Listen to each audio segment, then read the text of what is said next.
Well, it was a special day for 110-year-old Emma Didlake. She's our nation's oldest living veteran, and she met President Barack Obama today. Hey, what's even better, Miss Didlake is from Metro Detroit, but she served in World War II way back in 1943. 7 Action News reporter Curtis Jackson has all the details of her trip to our nation's capital today. Curtis?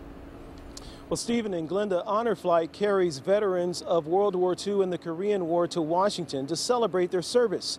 Today, it celebrated history.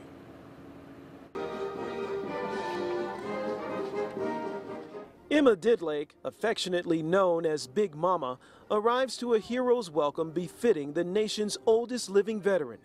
At 110 years young, she is living history and loving it. Magnificent.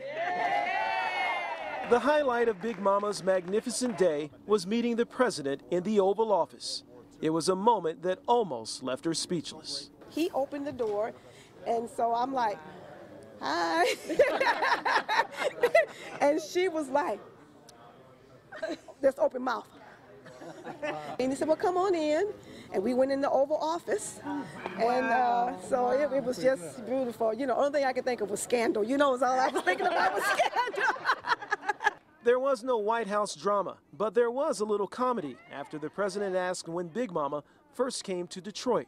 She said, you know when I came to Detroit. I mean, you know everything. That's basically is what she was saying to him, you know. He said, well, I don't know. That's why I asked. And so she said, in 1944. So he said, 44? And she said, 44.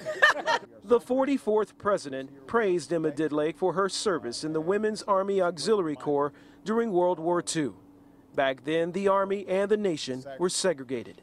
But today wasn't just about history, it was about honor. And I certainly want to thank the Honor Flight. Oh, woo! Don't cry. She getting ready to cry. Oh, yep, she getting ready to cry now. They did a wonderful job. Oh, well, we know, honey.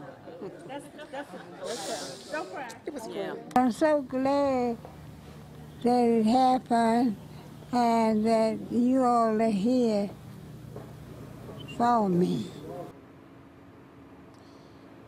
Now, Emma made quite the splash, we're told, in Washington, D.C. today. Tourists came up to her and asked to take pictures with her.